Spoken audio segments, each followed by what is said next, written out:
Here in USA, they have untapped treasure. You have people with great experience, many years of experience, maybe 20 years, 30 years. Why don't you use them? I have an idea to help. I like medical field, and I want them to go through this way. Medical field is very important, and as because you give, and as I said, happiness comes from giving. Have you ever had a family member or a close friend end up like passing on or getting severely injured by those rockets and those This was bombs? my brother Radwan. He was an engineer, young engineer. A piece of rocket was hit on his head and he died. It was in the year 2014. Now with the heart of everything, war, immigration, medicine, identity, who is Ghassan Souid? Ladies and gentlemen, welcome to another episode of The Code to Winning. Insights you need today to seize the world tomorrow. Today we have an amazing guest. He goes by the name of Ghassan Souid. I call him Uncle G. If all men were like unto Uncle G, this would be a world of a better place as well. So really grateful for having him in the studio. Super excited to learn about him. He came all the way from Syria to come to the studio today to get an interview with me. Can you believe that? What an amazing privilege. What an honor to learn from an amazing man that I've met in my time being in the United States as well. So without further ado, our amazing guest and the ideal gentleman, Uncle G. Ghassan. How are you doing, sir? Good. Nice to meet you here. Hey, what do you think of that intro? Good. All right, awesome stuff. Let's just get straight into it as well. I've always been fascinated by people's journey, people's pursuing a different lifestyle, the American dream as well. So obviously you grew up in Syria. When did you know the time you were in Syria that you wanted to become a doctor? It's let's go back about 53 years ago, when my second brother was born. Dad said, "Oh, Ghassan will be a doctor, Adnan will be a pharmacist." Then from that time, okay. So now I am a gynecologist. Adnan is a pediatric surgeon. My second brother, okay. This is when I knew about that. And then that was in Syria at that time. What was the procedure? How long did you study for when you were in Syria to become a doctor? You study until the high school, you know Okay. that. After that, you study 6 years of medical school. Then you have enter directly to the residency. Okay. Okay. And how long was that in total? Was it about like 9-10 years? It was 10 years. Okay. And you did it in Syria. I know most times, from what I've understood, people often start in Syria, then they end up going to schools like in Egypt or other different places. You did all your stuff in residency in Syria? Yes, all of that. Okay. Awesome stuff. And gynecologist, which means you gave birth to a lot of children, Yes. including Abdul, inclling Yes, Lean, Abdul, including- Lean, Omar, Osama. I have to meet Osama. I haven't met him. Osama asked me about 1 month ago, "Dad, will I work with you soon?" I said, "Yes, when you are 18." Because now I work with all my sons and daughter. Okay, Abdul Rahman, Lean, and Omar, and waiting for Osama. Great family, with by us. the way. Great family, boss. Great family. What were the biggest challenges or medical challenges that you faced during your time while you were practicing in Syria, especially now that the country's moved into like conflict? What was a big challenge for you? The biggest challenge was when the roads are cut off. No roads, many barriers in the roads. We have shortage in medical supplies. I will tell you a story. One day we have a delivery in the labor room. Okay, suddenly a rocket struck around about 100, 200 feet from our clinic. The glass shattered everywhere. The fear, full fear. The woman was afraid of this. We waited about until I checked that after the delivery. I When I was sure that the baby and mom are good, I sent them home. This fear. And where was the rocket coming from? Was it like a country that was in war with Syria? Yes, because that is Bashar al-Assad regime. He was always send his airplanes to send missiles, rockets on the people. And then, I mean, that sounds like a little intense. And then, because from my experience, when I've been watching, obviously sometimes news can be a little misleading in most cases as well. But for decades, from what I've seen, there's been so much of war happening, in the Middle East. More than a decade. Yeah, yeah. And so, but like you being in the medicine or in the medical field, how has that experience been personally for you? Like, how have you end up like seeing patients come in from like war? Like, how has that like been for you? It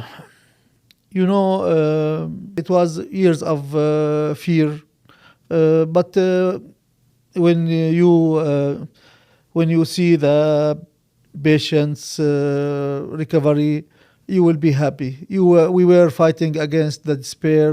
We were fighting against the suffering around us. Mm-hmm. Wow. No, that's. But when you see the smile on the patient and their recovery, you will be good.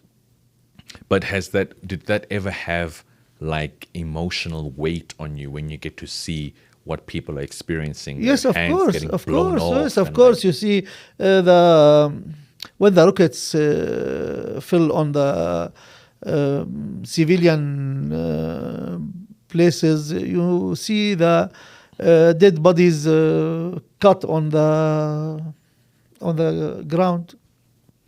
Does that not have like an emotional effect sometimes? Of course, you have emotion. It's crazy. Yes. And was it always like that, even though when you were younger, or was that just a more recent thing? It was in the decade of the war. Wow, that's intense.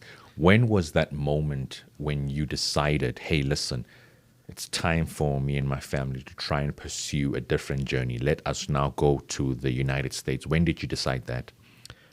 I had no choice to leave my country because as I told you, the rockets were around us, me and my family, and the other civilians in my town. One day at 6, I remember that day. In August 2012. It was about, as I said, 6 a.m. We were sleeping and a rocket fell near us, close to us.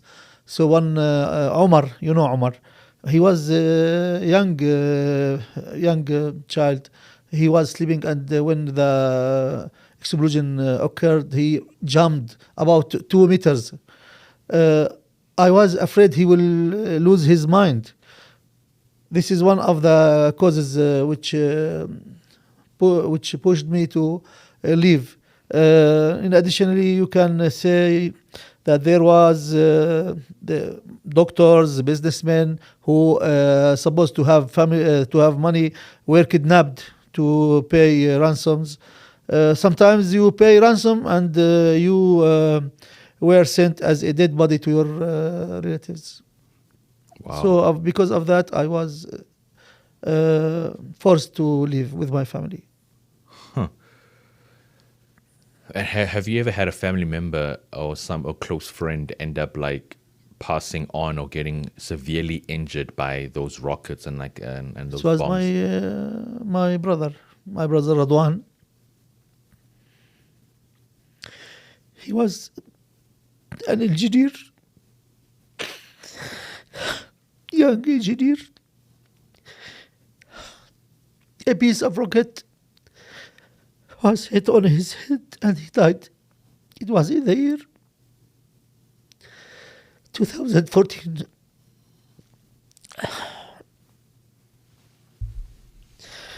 There are many like my brother Radwan in Syria.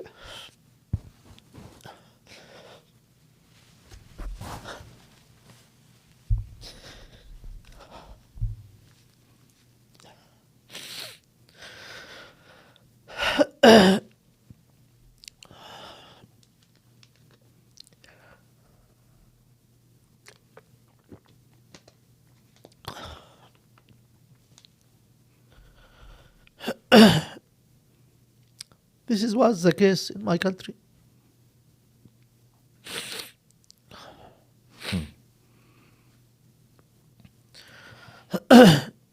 Sorry to hear that. I wasn't even aware. He was going to his work in the morning.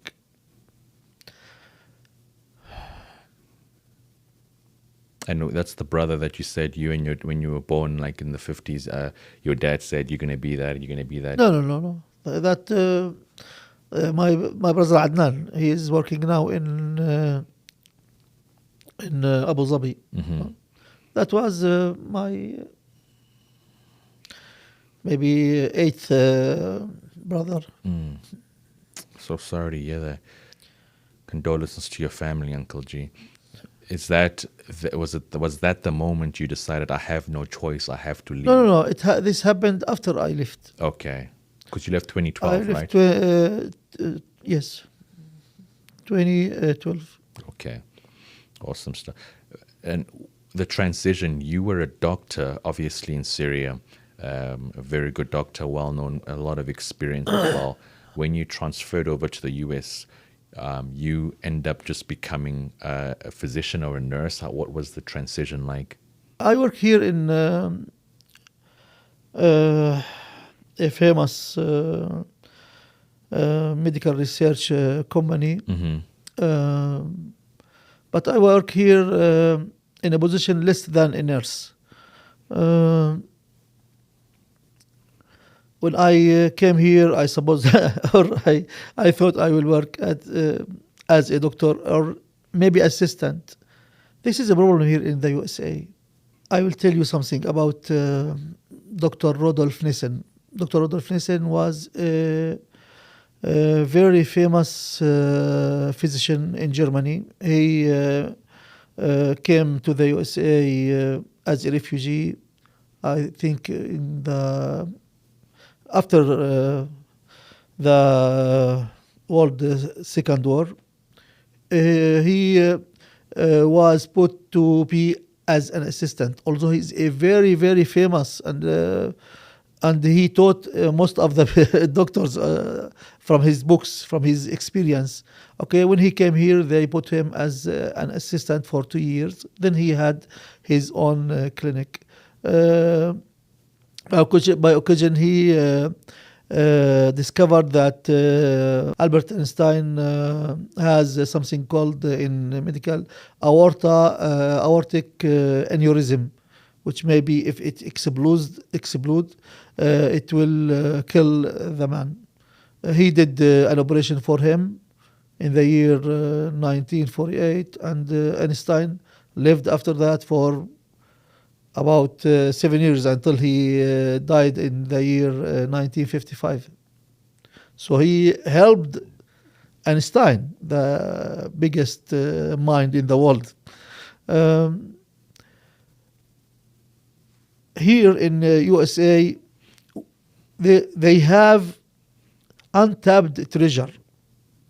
You have people with experience, with great experience, many years of experience, maybe 20 years, 30 years. Why don't you use them?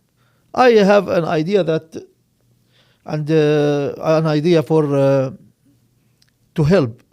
They may put the new refugees, doctors, or with a very great experience under supervision by an American doctor for maybe 7, 9 months, and if he is competent, okay, let's let him join short programs to be in the American system. This is an idea, and I am sure that the USA, the greatest country in the world, if they want, they will have solution for this. But then is there anything that you can do right now to become a doctor from the system while transferring over? You should pass 2 exams, and then you will have the residency, which is not suitable for a man like me. Now I am 55. You know that. I need maybe 2 years or more to pass this exam, and the residency for maybe 4 or 5 years. I will be more than 60. Wow. It doesn't work. This is good for young doctors. Young doctors, okay. But for the doctors who have a long experience, they should have a solution for that. That makes a lot of sense. My brother-in-law who married my sister, he's a doctor in South Africa, and like right now he is, I think, doing an additional 2 years to try and specialize into a certain field now in the medical department as well. And I think when I was having a conversation with my sister and him a while back, when they have to come to America, they have to take an additional 2 years on top of what they have to try and like transfer over with exams and stuff, Yes. which can be very discouraging because sometimes like if you're in the medical field, you have made enough effort to gain Yes. experience, especially because I think experience comes from years of practicing.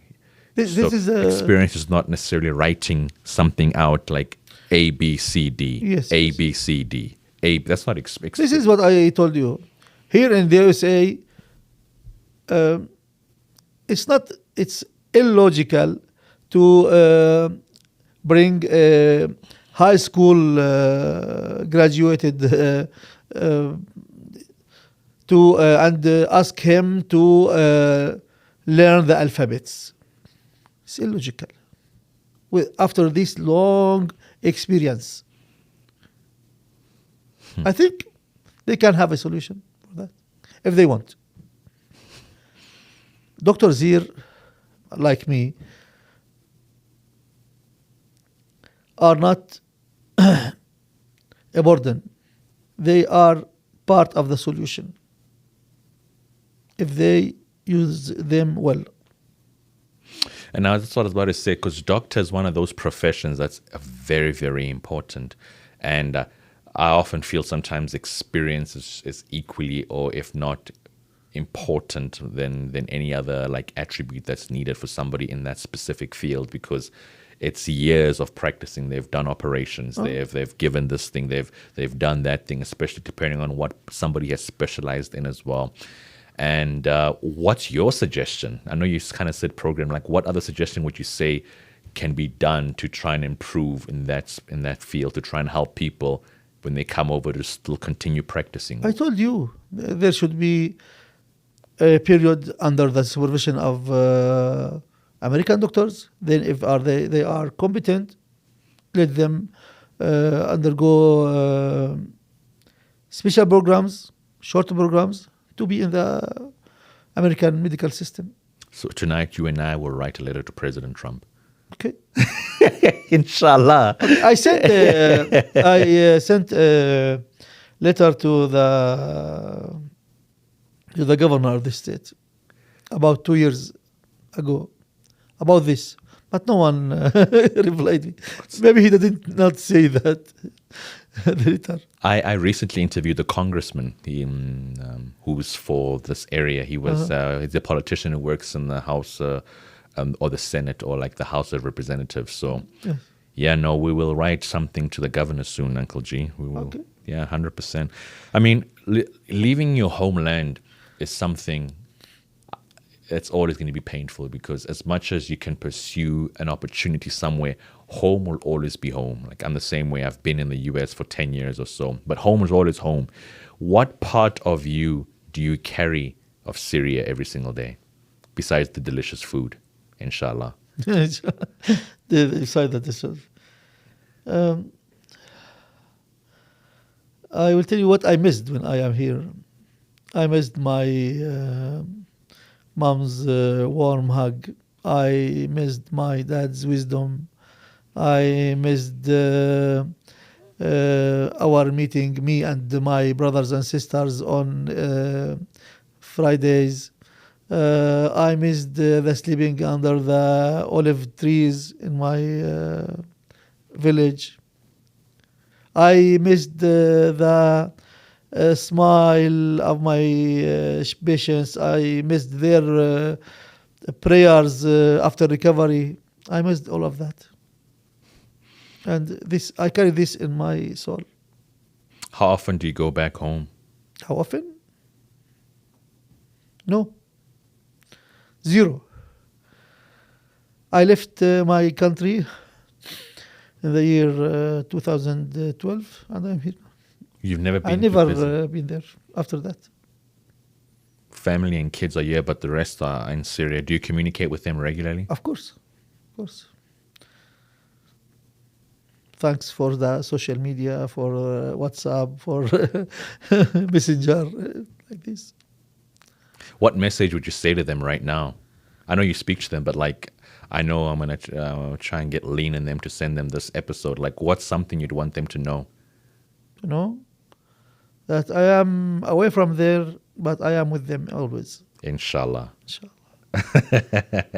What was the hardest part about rebuilding not just a career, but an identity in a new country? In Syria, to be a doctor, it's a great thing. You are in the central of the any event.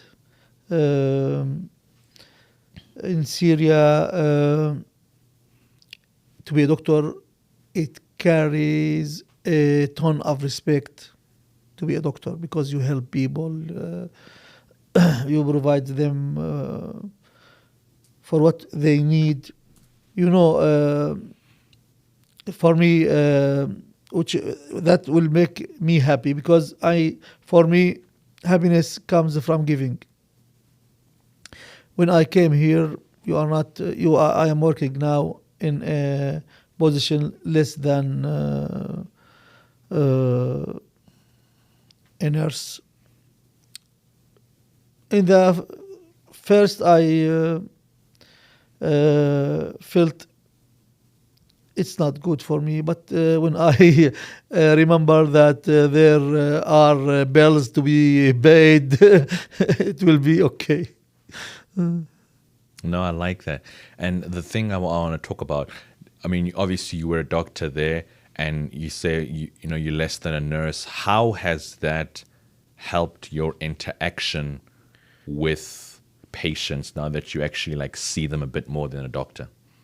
No difference, because to be a doctor, you should be responsible. And here in my work, there is responsibility because we do medical research for new drugs. These new drugs and medication will help people. So I am happy now, although of everything, I am happy I am part of the medical picture. And do you see yourself doing, what's your goal for the next 5 years or so? Do you see yourself doing the same form of work? No. I am trying now to do something to improve my CV. Okay. Do you want to share that, or is it a secret? Maybe shift career or something. Oh, really? What? It's still in the medical field? Yes, of course. That's what I know to do, how to do. Because I spent my life in medicine. Okay, nah. And you have a passion for it. One of the things that many people have spoken, highly of you because you seem to always involve character, personality, and excitement in people, in the things that you do, and people seem to notice it because of just your aura. How has that affected relationships with your patients? Here or there? both?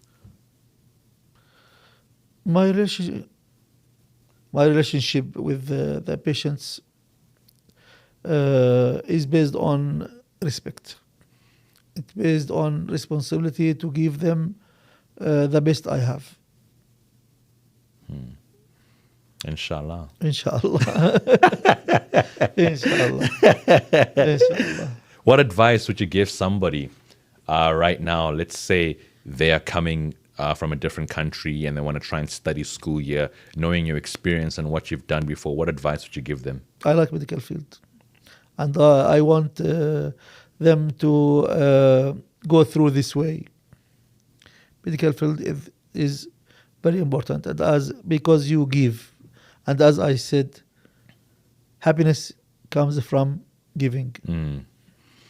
I believe that as well. And I think from the trials or the challenges that I have faced in my life, every time whenever I face something, you said, the wisdom of my dad always says, listen, if you want to be happy, serve others. Like give, continue to give. Sometimes I'm like, I can't give as much as I have, Dad. I can't. Yes. I feel as I am a Ferrari in narrow roads. So you are the Syrian Santa Claus.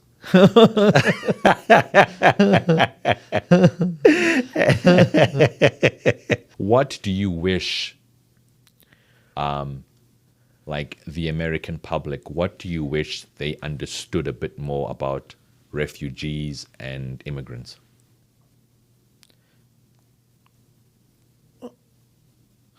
I tell them that refugees are not numbers. They have souls, they have skills, they have experience. You should use it well. That's so important because you have a treasure between your hands, and it came to you easily. You did not pay anything for that. And I think that's you look at. I used to work. I did 2 internships in New York, and when I was there was a lot of immigration in the Wall Street side, in the big banks. Yeah. Lots from India, lots from some Africa, lots from Europe as well. And then you go to San Francisco, same thing there, a lot from like China, Pakistan, and so forth, and that are working in the Silicon Valley, the Facebook, the Google, or Tesla, and all that kind of stuff. Yes. And what they've got to realize with this H-1B is the fact that as much as there is so much of qualified and skilled people, but also immigrants bring a different kind of dynamic, a different kind of thinking. Because and so together it works perfectly aligned. Yeah, with America is a country of immigrants and refugees. Without them, I think America will go down. Yeah, they add a lot to the economy. They add a lot to skill set as well, because without the skill set, sometimes people end up outsourcing. They used to find out people would outsource from India, get some work done there because of the skill set when people started learning in mathematics and engineering and stuff like that. And so that skill set is equally important because together it can uplift because you get a different perspective. You understand things differently coming from a different place. You've seen life from the heights of professional respect to trials of reintervention. What ultimately, from the trials that you've experienced in your life, what gives you hope? The thing that give me hope, that I know the goodness is part of the people's nature. That the future will carry good things for everyone, that the peace will spread around the world. This is what gives me hope. And I think so as well. I think there's more good people out there. I think people are genuinely have the desire to want to help other people. Yes. We're all born with that thing. Yes. Hate. That is people's nature. It's nature, yeah. Hate is That's something what that's God created us with. because he understands that we do well in families, we do well in society, and we are social creatures. We love interacting and we Yes. grow together. Yes, yes. And so in Africa, there's a saying that it takes a whole village to raise one child. In other words, it's saying that if I go somewhere in a village and there's an elderly person, that's my father, that's my father, that's my father. And if I go somewhere, that's That's my what mother. the case in our country. And it's a very important kind of thing because we all raised together as well. That's right. So now with the heart of everything, war, immigration, medicine, identity, who is Ghassan Souid today?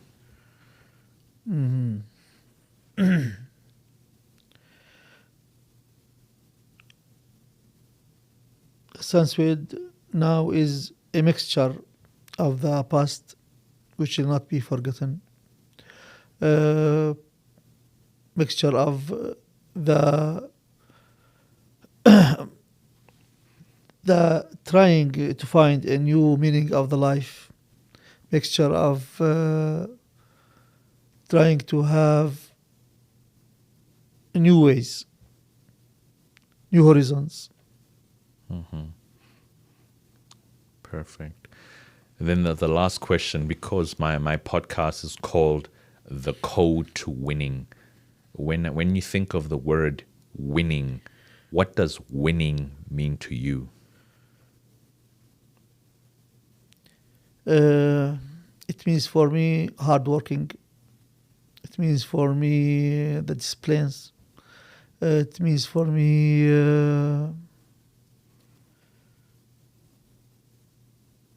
to insist, not to sleep.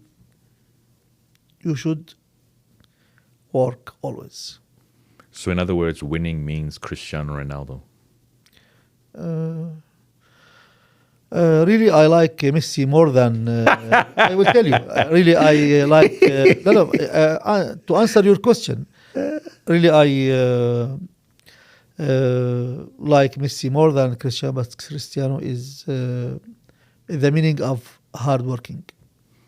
And I think it's a very important attribute because sometimes you may not have the natural skill set or the gift that Allah or God gives you. Yes, Messi has the Pure, pure, yes. pure instinct. He was born with his skills, but Cristiano made himself. And that's what I respect more. Yes. I respect more, of course, Cristiano. Thank you very much. But I like Messi more. No, I'm gonna cut that part out.